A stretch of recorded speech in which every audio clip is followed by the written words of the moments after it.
네.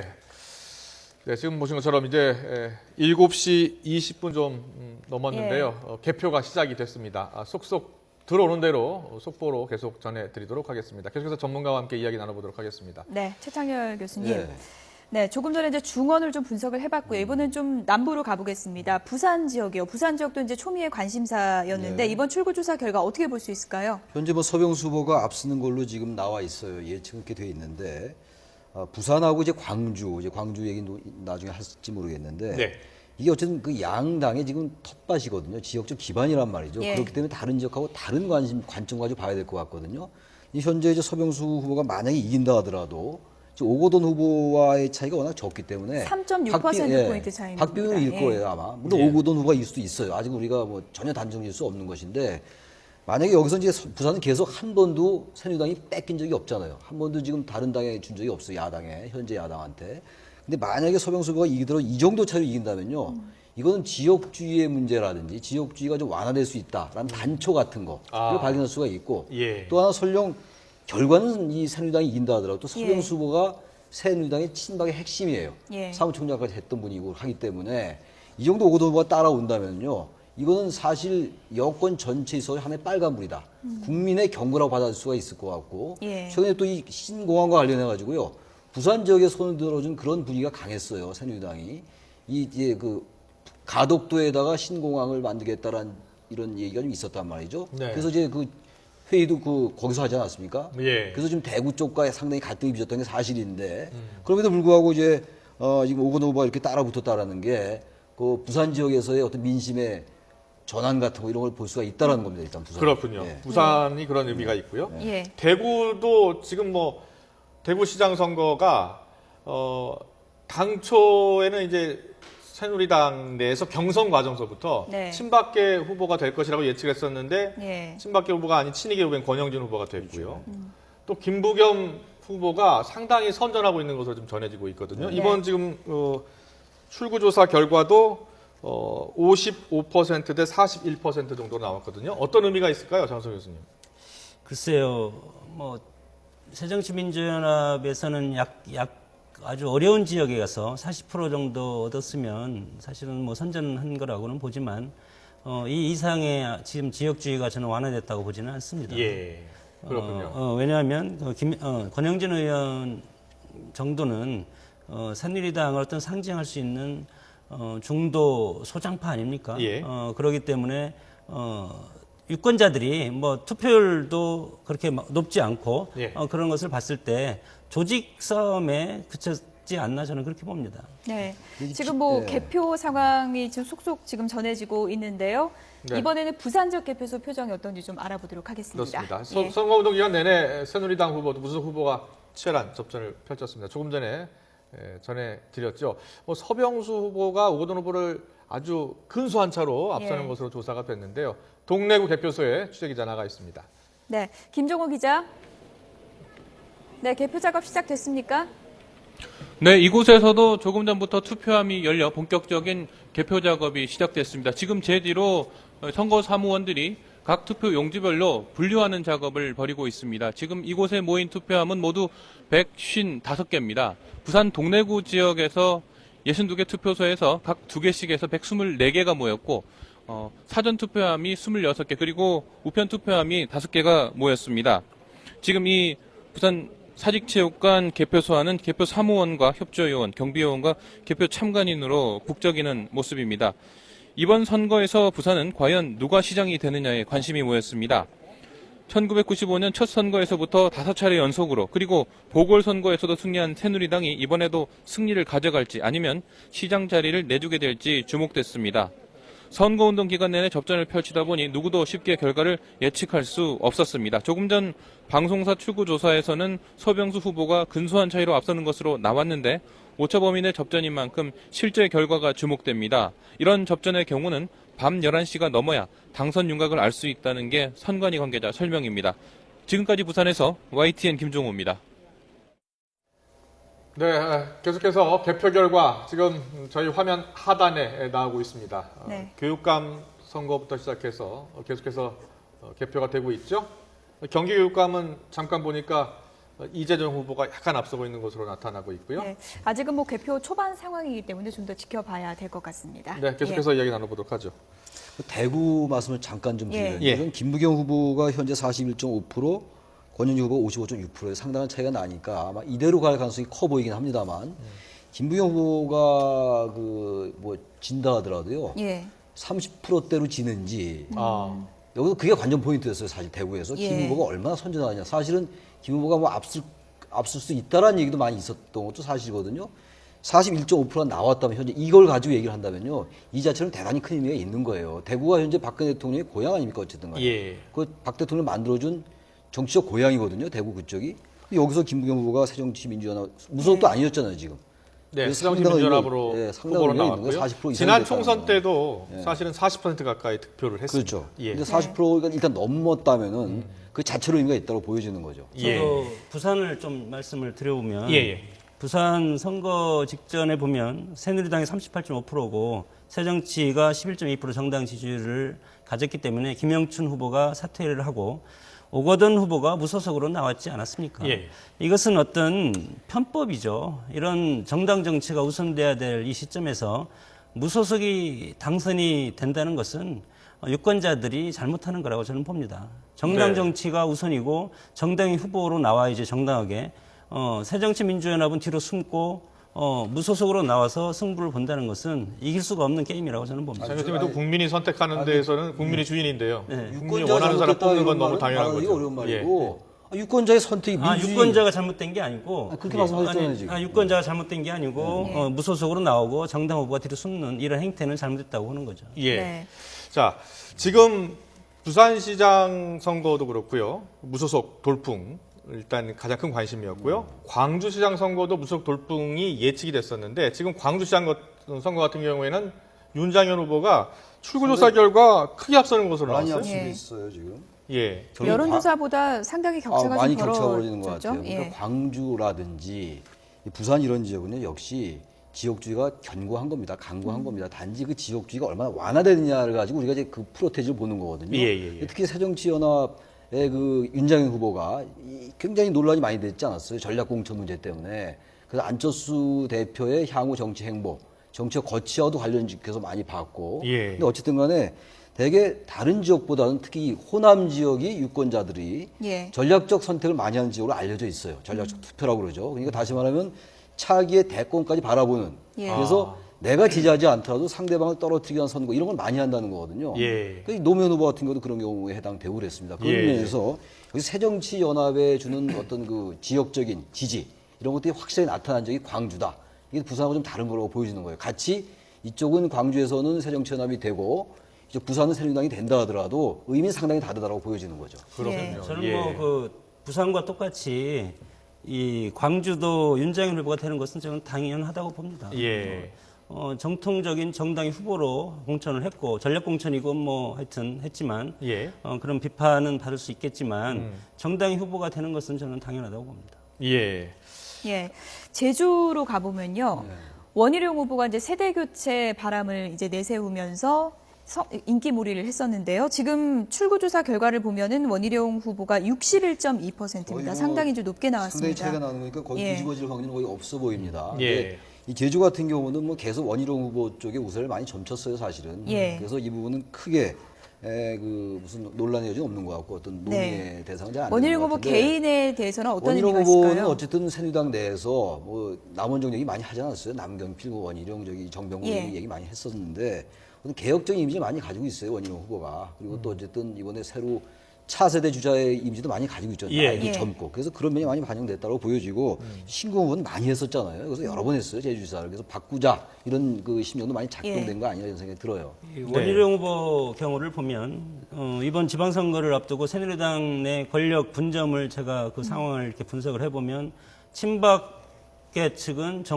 정부라든가 청와대라든가 내각이라든가 이런 데를 이렇게 당의 핵심이라든가 이런 걸 맡는 것 같고 그리고 지방 정권에는 주로 친이계를 이렇게 내려보내는 전략적인 선택을 많이 한 것 같습니다. 네. 그렇군요. 예. 이번 선거에서 또 한 가지 이제 주목해 봤었던 점이 이제 현직 프리미엄이 어느 정도 네. 작용할 것인가 이 부분도 이제 주목도가 높았는데요. 어떻게 볼 수 있을까요? 예, 현직 프리미엄이 그 작용할 것이다라고 이제 많이 예측을 했는데 지금 결과만 놓고 보면 네. 현직 프리미엄은 아마도 이제 세월호 참사의 그 바람과 그다음에 막판에 박근혜 대통령의 마케팅 속에서 그 현직 프리미엄은 큰 변수가 되지 않았다. 예. 그렇게 좀 생각이 됩니다. 네. 지금 박근혜 충남이나 대통령 인천 같은 경우도 마케팅 그런 효과는 경우가 어떻게 보셨습니까? 제가 볼 때는 그 세월호 참사 이후로 바람이 상당히 그 강한 바람이 불었고요. 예. 그러나 이제 이게 제가 결과적으로 이 출구조사 결과만 놓고 보면 박근혜 마케팅이 먹혔다라는 생각이 듭니다. 네. 그래서 특히 이제 부산 같은 경우에는 계속 서병수 후보가 제가 이제 일부 여론조사 결과는 앞선 적이 있었지만 한 번도 앞섰던 적이 없는 거로 제가 알고 있고요. 예. 네, 막판에는 또 오거돈 후보가 오히려 더 강세 현상을 띠면서 차이가 더 벌어지기도 했거든요. 예. 이런 부분이 이번 출구조사를 보고 역시 이제 부산에서는 그 여전히 그 박근혜 대통령에 대한 이러한 그 지지세나 이런 것이 견고했다라고 좀 생각이 됩니다. 저도 거기 동의하는 게 예. 지금 양당이 내세웠던 이제 어제까지 보니까 예. 박근혜 대통령을 지키지 않으면 대한민국이 좌초한다라고 얘기한 게 새누리당이었고 그리고 이제 새정치민주연합은 만약에 여당이 이기면 대한민국 호가 침몰한다. 예. 그 좌초 대 침몰의 구도였던 것 같아요. 그 다시 바꿔 얘기하면은 예. 박근혜 마케팅 대 세월호 심판론이 똑같은 얘기예요. 이게. 그것의 동전이 양면이거든요. 지금 전반적으로 또 5대5 대 7이니까 결과는 예. 모르겠습니다만 세월호 참사가 분명히 하나의 변수로 작동이 됐고 그리고 또 이 선거가 원래 시기가 대통령 정권 출범한 지 1년 3개월밖에 안 됐기 때문에 중간 평가가 가동되기 어려운 상황이었거든요. 시기적으로 그럼에도 불구하고 어쨌든 간에 세월호 참사 때문에 정권에 대한 중간 평가적인 성격이 많이 부여가 됐던 선거입니다. 네. 그런 거에 비하면 현재 5대5 대 7은 박 대통령이 역시 선거의 여왕이라는 면이 드러난다고 좀 봐요. 이게 만약 그렇지 않았다면 상당히 더 예측입니다만 더 이 여당이 나쁠 수가 있었죠. 그냥 논리적으로 저도 그렇다는 얘기예요. 왜냐하면 세월호 참사가 정권 평가론과 많이 연계가 됐었거든요. 네. 그러면서 박근혜 마케팅은 일정으로 성공했다라고 보여지는 거죠. 그러니까 역설적으로 보면 새누리당을 살려준 것은 그러면 새정치민주연합이 살려준 것 같은데요. 네. 정권 심판론 대 정권 안정론 뭐 같은 말인데 이렇게 해서 결과적으로 보면 9대 8, 8대 9 이 정도 성적이 나오지 않을까 싶습니다. 그렇게 봤을 때 어떤 일방의 어떤 승리라든가 그런 것은 없는 제로섬 게임 현상 유지 이런 것이 이번 육사지방선거의 결과론적인 그런 말이 될 것 같고 결국은 이런 앞으로의 제2의 대전은 730 보궐선거에서 이어지지 네. 않을까 봅니다. 네. 이 보궐선거가 7월 30일 날 네. 예정돼 있잖아요. 그 10석이 넘어요. 사실상 뭐 미니 총선이거든요. 예. 그러니까 이 어떤 지금 지방선거에서 본 표심이 7월 30일 재보선까지 그대로 이어질 것으로 보십니까? 그 야당의 입장에서 본다면 우리 여당 입장에서 얘기를 많이 하는 것 같은데 예. 야당 입장에서 볼 때는 기사회생한 거예요 사실은. 19대 총선 졌죠. 18대 대선 지지 않았습니까? 예. 2010년도 지방선거 이긴 다음에 계속 졌어요. 예. 재보궐도 졌고.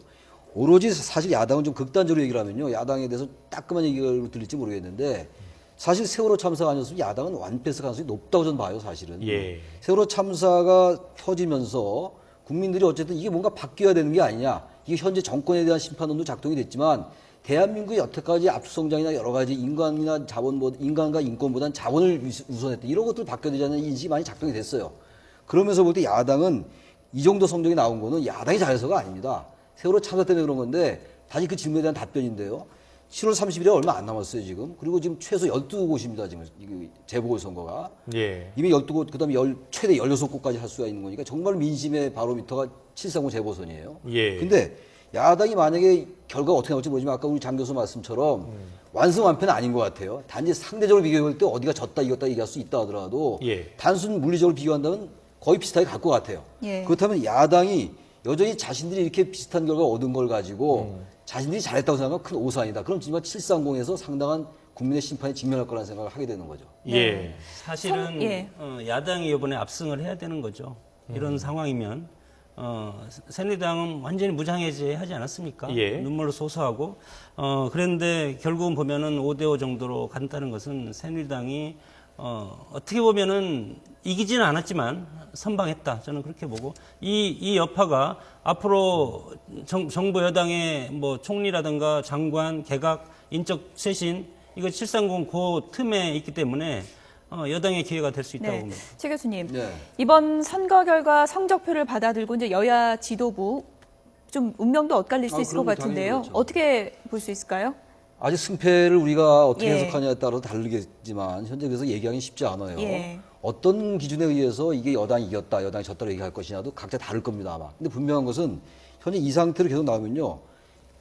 물리적으로 볼 때는 비슷하다 하더라도 사실 여당이 대단히 어려운 선거를 한 거예요. 사실은 이게 예. 승패에 있어가지고 그렇다면은 여당 내부에 지금 우리 장 교수님 지금 여러 가지 얘기를 해서 총리 얘기 문제, 개각 얘기 이런 얘기 했는데 현재 이대로 계속 된다면요. 이건 여당이 이겼다고 할 수가 없어요 도저히. 그렇다면은 예. 총리 문제라든지 개각 문제라든지 김구지 실장의 진퇴 문제 그리고 현재 얘기하는 국가 개조론에 관련된 거 이런 것들에 어떤 국가 운영 기조는 바뀔 수밖에 없을 겁니다 아마. 그다음에 예. 당내에서 예. 친박 주류의 일정 부분 상당한 타격 같은 거 예. 그리고 비주류들 그리고 비박 세력의 상당히 목소리가 높아질 수가 있고 특히 가까이 다가온 7월 14일에 전당대회가 있잖아요. 예. 거기서 서청원 의원대 이제 김무성 구도로 될 텐데 여기서 김무성 의원이 유리할 수가 있다. 이걸 예. 우리가 예상할 수 있을 것 같아요. 네. 이 향후 정부의 주도권 이야기로 넘어가는 것 같은데요. 사모님은 어떻게 보세요? 이게 지금 어떤 정부의 주도권 부분에 있어서 지금 일단 야권이 좀 선전을 한 것 아니겠느냐 이렇게 최태양 교수가 분석을 하고 있거든요. 어떻게 보세요? 저는 야권이 선전한 건 맞는데요. 예. 근데 아까 말씀드린 것처럼 세월호 참사 그 엄청난 일을 겪어서 이제 국민들은 그 야권에 다시 한번 기회를 준 케이스였습니다. 예. 그런데 결과적으로 보면 야권이 그거를 온전한 승리로 가져가지 못한 측면이 보이고요. 예. 이거는 다시 한번 얘기하면 그래도 박 대통령에게 다시 한번 기사 회생의 계기가 되는 것 같고요. 다시 한번 좀 기회를 줘야 되지 않을까라고 하는 측면으로 좀 해석이 될 것 같습니다. 현재 판세로는 그렇고요. 예. 근데 또 하나는 이제 수도권에서 지금 박원순 후보가 앞서고 있고 인천 경기가 지금 박빙이잖아요. 예. 이게 뭐 2대1로 갈 것이냐, 3대 0으로 갈 것이냐에 따라서 이 부분도 상당히 이제 영향을 줄 것 같은데요. 예, 네네. 아무튼 지금 결과로는 아까도 말씀드렸듯이 세월호 참사의 바람은 강했지만 예. 여전히 박근혜 대통령 마케팅은 먹혔다. 그래서 박근혜 대통령한테 다시 한번 기회를 주는 그런 어떤 표심이 아닐까라고 일단 조심스럽게 예측을 해봅니다. 최 저는 교수님은요? 뭐 예. 기우주 동의를 해요. 그래서 제가 아까 말씀드린 것도 이 박근혜 마케팅에 성공했다라고 보는 것이고 예. 원래 세월호 참사로만 본다면요. 야당이 완승하고 여당이 완패하는 게 사실 논리적으로 정합성이 있죠. 근데 그렇지 않지 않습니까? 예. 이번 선거의 결과가 어떻게 나올지 모르겠습니다만 네. 이제 5대5 대 7대 결과를 본다면은 기본적으로 여당이나 야당이 각자가 다 자신들이 승리했다고 할 가능성도 있고 네. 또 보기에 따라서는 730 재보선을 의식해가지고 예. 각 당이 다 패배했다고 볼 수 있어요. 왜냐하면 지금 730 재보선이 없다면은 각 당이 승리를 계속 주장할 텐데 예. 네. 730 재보선을 의식해가지고 국민들이 더 낮은 자세 임한다는 측면에서 여당 야당이다 패배했다 또 승리했다고 해석할 수가 네. 있는데 이런 것들이 여당은 여당대로 야당은 야당대로 대단히 애매모호하게 됐다. 네. 국민이 바로 그런 것들에 대한 명령인 것 같아요. 이 부분은 예. 여당이나 야당 어느 쪽에 완전 손을 들어주지 않은 거거든요. 네. 지금 뭐 알겠습니다. 개표 상황이 저희 이제 화면 하단으로도 이제 계속해서 전해드리고 있습니다. 네. 이병일 개표- 장군님, 예. 예. 이번에 이제 접전 지역이 많고요. 조금 네네. 전에도 이제 짚어주신 것처럼 상당히 이제 후보 간의 격차가 상당히 이제 좁은 그런 지역도 있습니다. 때문에 몇 시 정도 돼야지 알 수 있나? 접전 지역의 윤곽이 몇 시 네, 정도 오늘 몇 시쯤 될 것 같습니까? 11시쯤 지금 당선의 윤곽이 나올 것 같다라고 하는데 시간은 모르겠고요. 제가 볼 때는 개표율이 한 40% 정도가 진행이 되면 어느 정도 윤곽이 잡히지 않을까 그 정도 좀 생각을 해보고요. 시간 개표율이 예, 예. 3, 40% 3, 40%는 나와야지 될것 같다. 예, 그 정도는 나와야 되지 않을까. 네. 그 격차가 많은 지역은 아마 한 5%나 10% 정도 개표만 해보면 알 수가 있을 거고요. 네. 접전 지역은 3, 40% 때로는 뭐 초박빙 0.3% 차이가 있는 이런 지역 같은 경우는 물론 개표를 해보면 알겠지만 네. 뭐 6, 70% 이상 개표를 해봐야 또 알 수 있지 않을까. 아마 오늘은 늦게까지 다들 봐야 될 것 같습니다. 네. 네. 지금 이제 7월 14일 날 새누리당 전당대회 있잖아요. 근데 최근에 새누리당의 경선을 보면 후보 경선을 보면 친박계보다는 친이계 쪽이 좀 강세를 보이는 경우가 많지 않았습니까? 이 흐름이 새누리당 전당대회까지 이어질 것으로 보십니까? 당연히 그렇게 가야 된다고 보고 지금 외부적인 위기가 지금 계속 일어나고 있지 않습니까? 세월호 예. 참사에서부터 이번 6.4 지방선거에서 선방은 했다고 하지만 그래도 회초리를 맞은 겁니다. 새누리당 입장에서는. 예. 그랬을 때 친박계 입장에서는 전략적으로 숨을 필요가 있다. 그리고 이 외부적인 위기에서 친위 친박의 어떤 개파 갈등이 나타났을 때 국민들은 또다시 심판을 할 겁니다. 그렇기 때문에 새누리당 입장에서 전략적인 것은 친위 친박의 개파 갈등이 소지가 없어지도록 당내 관리를 잘 해야 될 필요가 있습니다. 알겠습니다. 최찬일 교수님은 민주당 새정치민주연합은 어떻습니까? 지금 일단 김한길, 안철수 공동대표 체제에 대한 리더십 다시 한번 재실임했다고 볼 수 있을까요? 일단 뭐 그렇게 해석할 수 있겠죠. 일단 광주에서 윤장현 후보가 뭐 이길 것 같으니까 현재 상당한 차이가 나고 예. 있으니까 예측이지만 서울, 경기 이쪽 수도권, 인천에서도 적어도 2대1 정도로 지금 앞서고 있는 것 같지 않습니까? 현재 네, 네, 예측이. 네. 이렇게 된다면요. 안 후보가 이번에 전략공천 과정, 기초선거 무공천에서 리더십의 손상을 많이 받았거든요. 예. 이제 어쨌든 간에 결과가 이렇게 나온다면은 안철수 대표는 예. 상당한 정치적인 탄력을 받겠습니다만 리더십 설령 이긴다 하더라도 새정치연합이 이기는 걸로 해석된다 하더라도요. 안철수 대표의 리더십이 이미 많이 손상이 됐다. 그래서 나름대로 내분까지 가지는 않겠습니다만 상당한 갈등에 직면할 수 있다고 보여져요. 당내에서요. 네, 알겠습니다. 6.4 지방선거 출구조사 결과를 놓고서 한번 분석을 해봤습니다. 지금 출구조사 결과를 보면요. 예. 무려 7곳에서 치열한 경합이 펼쳐지고 있습니다. 네. 모든 전문가분들이 좀 더 개표가 밤늦게 새벽까지 이어져야 결과를 알 수 있을 것 같다는 분석을 네. 내놓으셨습니다. 개표 결과를 계속해서 지켜봐야 될 것 같고요. 출구조사 결과 지역별 분석을 세 분의 전문가와 함께 해봤습니다. 세 분 고맙습니다. 감사합니다. 감사합니다.